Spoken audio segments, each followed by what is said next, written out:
Dylan says he can't see it. Let me see.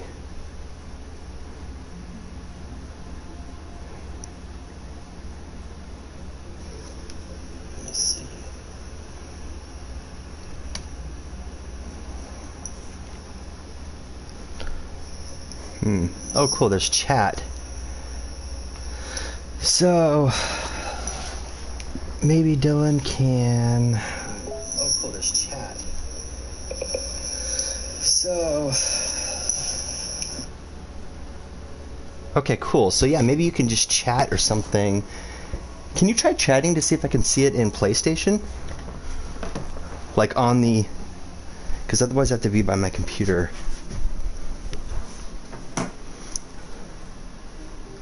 Let me see if there's a chat setting.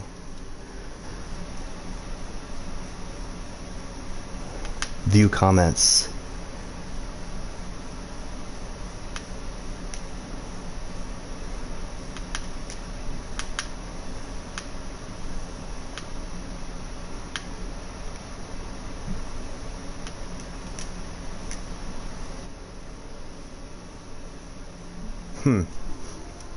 Let me go back to my computer. See, cool, that works. Can you hear me, Dylan? And then can you say something? Like in the comments or something?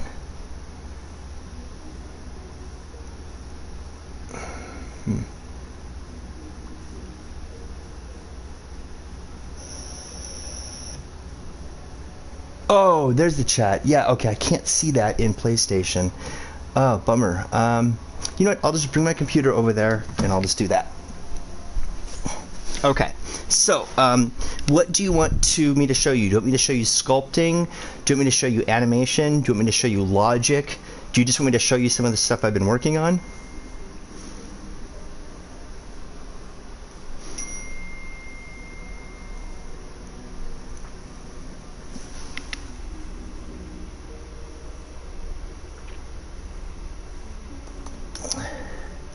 Maybe a little logic first, yeah.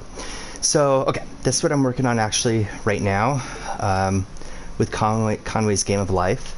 So I'll just kind of start here. So this is like your basic setup. And the cool thing about Dreams is that it's got really advanced sculpting and animation and music. There's a whole music sequencer. Like some people just use Dreams for music. It's the only part I haven't gotten into. And then there's logic. So what I'm doing here is I've just got a very simple cube. And what I want to do is I want to do Conway's Game of Life where I can basically have this cube set to 1 or 0.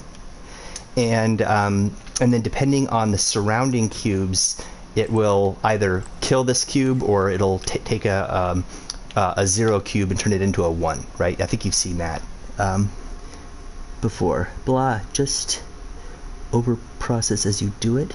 Blah, then just overall processes. Oh yeah. So yeah, so this is what the code is like, and this is what I love about Dreams, because it's for someone like me, it's so easy. So you have all of these little, they're called gadgets, these bits of logic. So if you want a randomizer, boom, you know, you don't have to write code to randomize, it just does it. You have different options here. You have like a no repeat randomizer, you'll have like a shuffle randomizer, you'll have a true randomizer that'll show you, you know, you could potentially get the same thing twice in a row.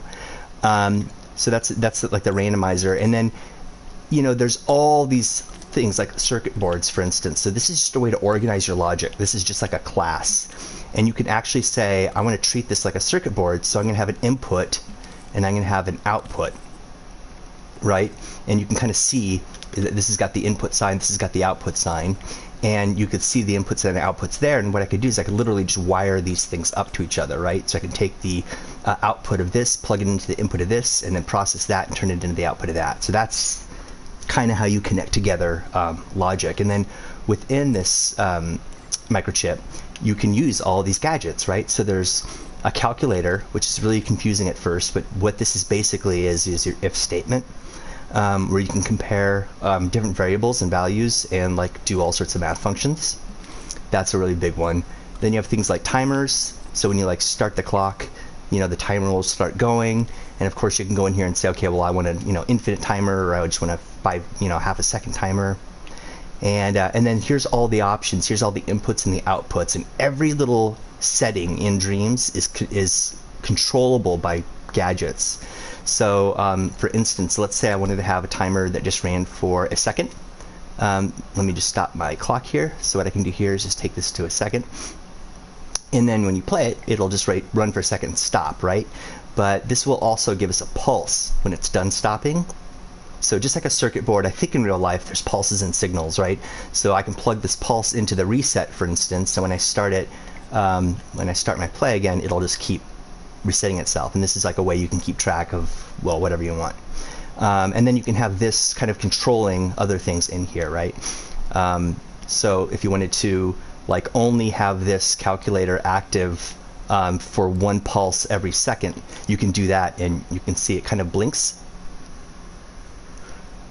So that's a way you could like control what types of logic is happening at certain times in your game. And then there's variables and variable modifiers for get and set. They have their own kind of AND gate, they're called, OR gate, XOR gate, and exclusive gates. And these are basically just ways that you can allow data to flow. So these are kind of all of your like logic variables. There's a lot more too, but there's these things called fat wires where you can basically take, you can take data and you can condense it into a wire. So you can take all the transform data for a certain shape, which will consist of position, orientation, scale, and then you can reduce it all into one fat wire that you can use to send to like another chip to then break apart and then do something intelligible with. Are you with me so far? Give me a chat so I can just tell if this is even interesting.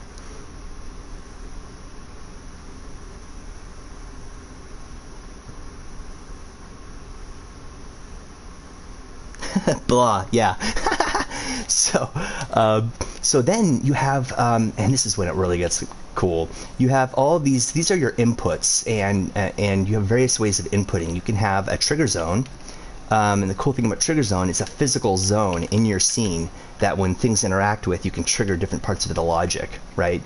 And of course, there's different options here, right? You can say, oh, I don't want a sphere, I just want like a cuboid here, and this cube is going to like match the dimensions perfectly for my tile, and now I know that's anything when the player or any object that I choose is kind of within this space. I can run certain types of logic and do that.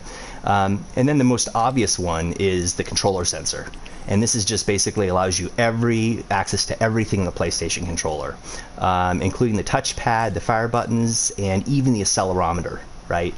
So I'm moving the cursor around with my actual with the remote, with the control, with the accelerometer. I have access to all that in Dreams also, so it's pretty cool. And then you can do things like just detecting whether something's been, this is really cute, they call it a grab sensor, so it sounds like highly specific, like, oh, that's for when a player grabs something. But they just did this to make it easy. What this basically means is when one player not only collides with something else, but when you want it to remain kind of connected in some way, whether you can actually see it or not. But then they have like movement sensor, so you can stick this onto a ball. Let's say you have a ball, a sphere, or whatever. And let's say you wanted to plug a movement sensor onto this. You can just stick it on there and it just stays on there, right? And now all the logic is localized to the sphere here, right? And then you can go here and you can say, okay, here's the coordinates of the sphere, and you can just grab this stuff and kind of move it around, and you can say, okay, what I want to do is I want to detect if it's moving in the Y direction or whatever I want to do, and it'll do all that and send data back out to your other gadgets. So there's a lot of stuff here. Probably the coolest one, just to show you, is the signal generator. So this is just a sine wave that you can run that just does this, and then you can set the minimum and maximum range on it. So you can say that we want a range like that. You can say I want it to pause at the top or maybe just the bottom. You could say I want the sweep to change. So with all these settings, you can do really cool stuff, and I'll show you what you can do, because I'm trying to create a very simple enemy AI that will I wanted to see how far I could go with enemy AI and getting it to like really behave like a real person. So this is kind of what I came up with. So I've got this enemy here, and if you go into his logic, sorry, oh, it's already open somewhere. if you go into his logic, you can see he's got this kind of a cone, a sight cone, and that cone is connected to his head. So when he looks around, it actually moves around. So as a player, you're kind of looking at this guy's head to see where he's looking, so you can kind of try to sneak up behind him and stuff like that. But I also wanted this guy to have like a really natural like way to move. So if you stick here for a while, you'll kind of see he does these little movements here, and they're not scripted, and they're not on some sort of simple timer. Let's just wait a little bit. Okay, there's one. Sometimes he moves his flashlight, sometimes just his head. You know, and it can be any direction. It's totally dynamic. And the way I did that is I have these signal generators, which are freaking awesome. And let me see if I can find it. Yeah, so I have these signal generators that are just, you know, generating different types of signals, and then I just modify those signals and do various things. And this is saying how long you've been in his sight for, and as that builds up, he'll become more and more curious at that location. And you know, I won't get into all of it, but then I have the animation here, and these are all the keyframes. So this is like all the stuff my puppet can do. So you'll see when I click on these keyframes. And the cool thing about this is that it looks pretty basic, like he can only move in these directions, but that's not what's happening. What's happening is I move his head the furthest right he can go, and then this becomes dynamic. So depending on the amount of power that I put into this chip is how far his head will move to the right. So if I put 10% power, he only looks to the right 10%. So it's really cool to like just have one keyframe, but it can have like this variety of movements here. And then you can see that bobbing that kind of happened. That's because he's got a little bit of spring to him, so it just looks a little more human-like. Oh, it didn't really work, but yeah. And then you know, it's fully physicalized, right? So you can come in here, and you know, these are all your puppet options. And you know, you can say, okay, is this guy movable? Is he collidable? How much density does he have? What kind of objects does it collide with? What kind of tags does it have, so I can find him with a raycast if I want to shoot a laser and try to find this guy in the scene. So that's pretty cool. So let me just pause for a second. Do you want me to go into anything in particular, or should I show you another scene? Or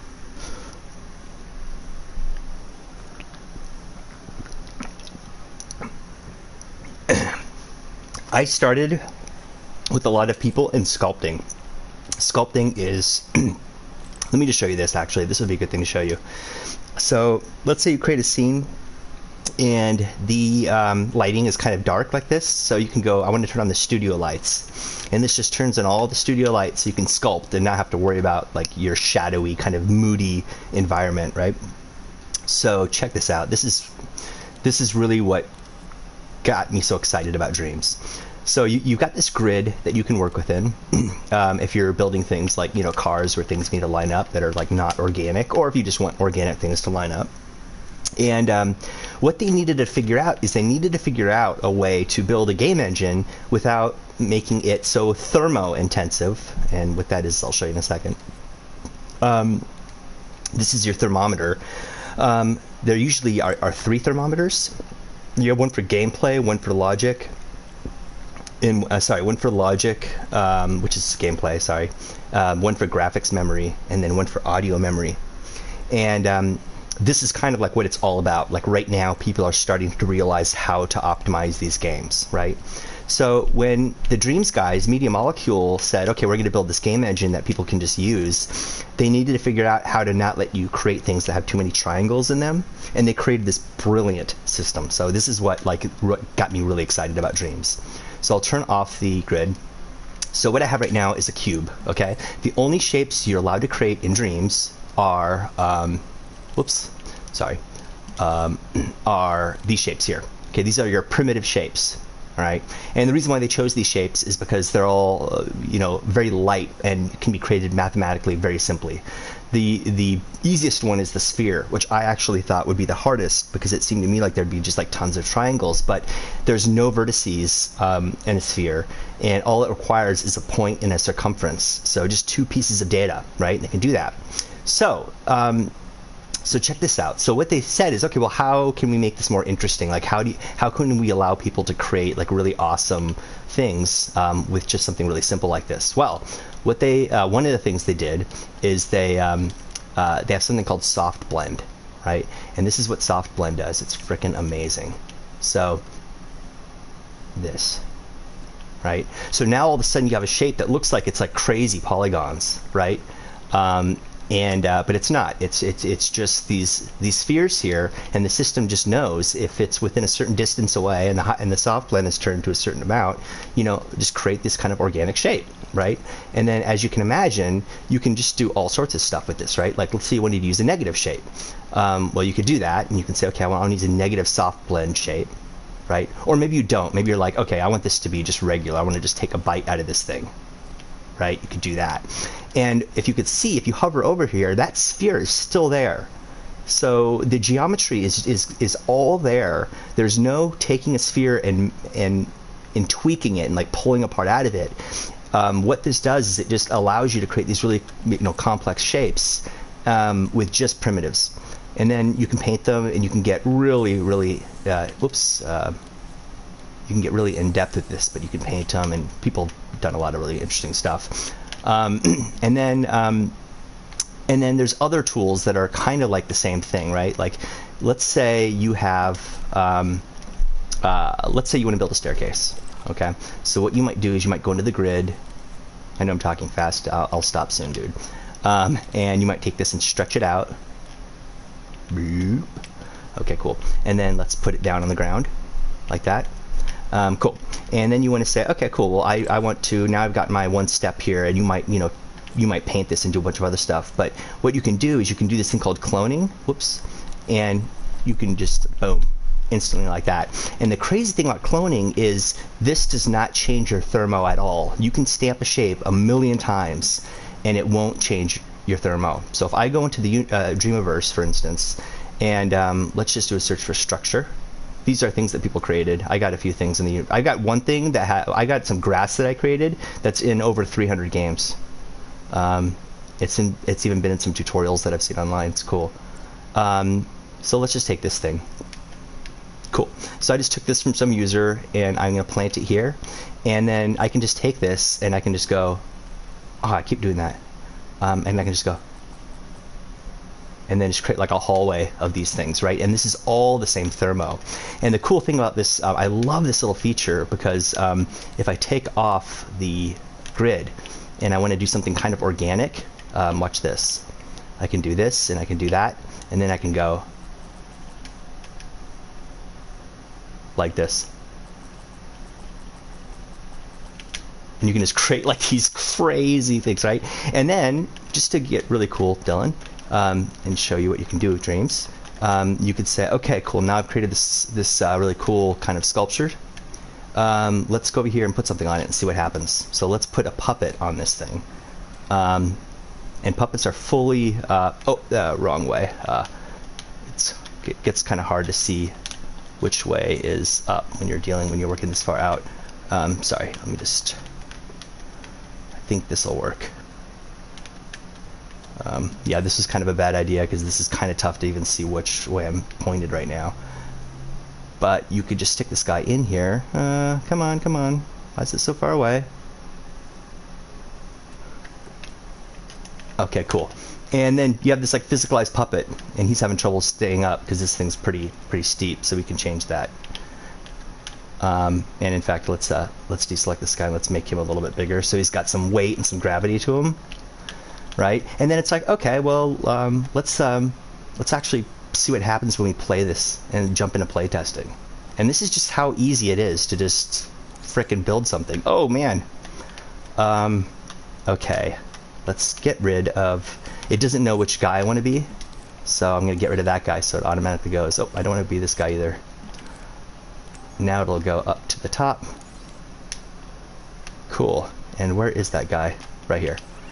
And yeah, and now I'm controlling this guy.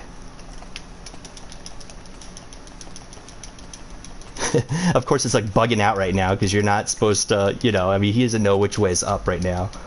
But I could jump off this thing.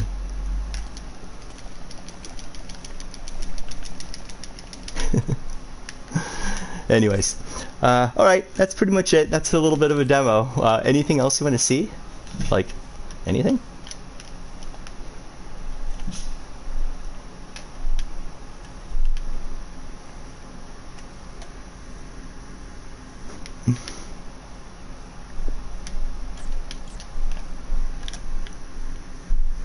I'm just looking at in the comments here because I don't want to just talk forever, but yeah, that streams in a nutshell.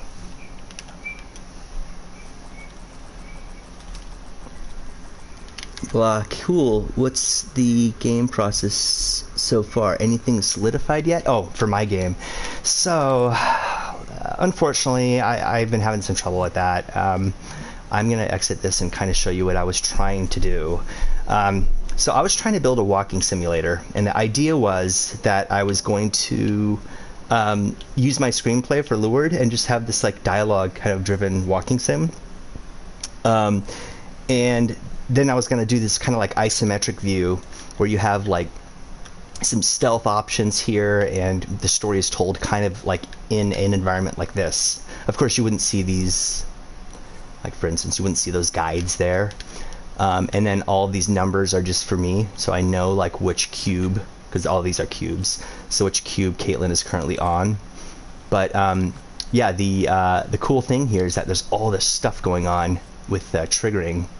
Where is it? Yeah. So like, let me see if I can jump into this. See, that was my camera going upside down. The camera's a little bit warm. But the idea is that as you get close to these different cubes, they kind of light up. So you can kind of see like that one starts to light up back there. And this was just my idea for like the game. I just wanted to create kind of a simple way to create levels. So this would be a very small version of a level, but the cool thing about this is that all of these cubes, they come with logic. Why can't I do this? Here you go. Where is the... Oh, probably because I don't have it showing here. Yes. Okay, so let me turn off these things. Where is the logic? Well, anyways, the point of it is that each of these cubes has, oh, maybe it's right here. Yeah, here it is. Has their own kind of logic. So when I want to stamp a new one down and create a new part to the level, it already comes with all the stuff that senses which characters are on the tile, what kind of lighting to show in that tile. So the cool thing about this is I can actually go over here to this lighting, and I can be specific, and I can say, you know what, I want this light to be, to be red. You know? Like that. And then if I come here and play the game, then there could be this kind of moody section where Caitlin kind of experiences this this red light. Okay, sorry about that, but let's see if it'll work. Why isn't this working? Probably because I just broke something. But yeah, I think you get the idea there. So this was my, first stab at the game, and it just, it didn't. It's just a lot of work, right? So Eliana, don't mess with that. And then this is kind of like where I started. I'll show you. Like, I've done a lot of stuff on this thing, but I started way back creating. Well, I did something like this. Oh my. Eliana, stop talking for a second, okay? Because I'm actually on the phone with Dylan. Let me show you actually where I first started. You can kind of see I did a Jeep, I did some grass. This is the grass that everyone uses. But yeah, I was trying to do something like this, where I had like this, almost a... I haven't really been able to figure out why I can't edit collections, but I wanted a big ring of mountains in the background, so like everything happened like with the backdrop, no matter which direction you look. But like this is one of the first things I created, which is just this gas station. Why is there so much red in those linked parts? What is the game red in those linked parts. Sorry, I didn't get that in time. But yeah, this was originally what I wanted to do. I wanted to do it where it was literally not a first person, but a third person, where you kind of walk in here. I built this whole shop, this character, like I have this TV kind of going here. I have, dialogue that plays. Oh, and one last thing I want to show you. This is probably the best thing I've done in Dream so far. It's something I have in the actual Dreamiverse, and it's called Dialogue Tree. No one's used this yet because I haven't done a good job at telling people what's so cool about it. But this was going to be like my main gameplay mechanic for dialogue tree. This is for Lured, and it was all going to be about just like really complex dialogue trees. So like this right here. So if you put this into a scene, it has everything that you need to remember what dialogue was said by which character and make sure to never show it again. And there's some, there's some explainer stuff on here as well. So if if you want like to understand how it works, you can kind of go in here and see how it works. But the whole idea here was to make it really easy to basically create hotspots where the characters could go, and it would recognize which characters are in a hotspot and what dialogue has already been said, so you can start building like really complex dialogue trees. And that's working, and I built that. And the idea was that this was just going to be a walking sim, and I was just going to use that. But then I started getting caught up in this truck and like all the physics for this thing, because this is like a drivable truck that I didn't create it from the ground up. I borrowed it from the Dreamiverse, but I've done a lot to it. All right, so that's that. I think that's the end of the demo. Let me look at my comments now and see what you're saying there. Yeah. Show you one thing. Okay, can you give me? Ooh, wow, that's something good. Let me just stop this feed.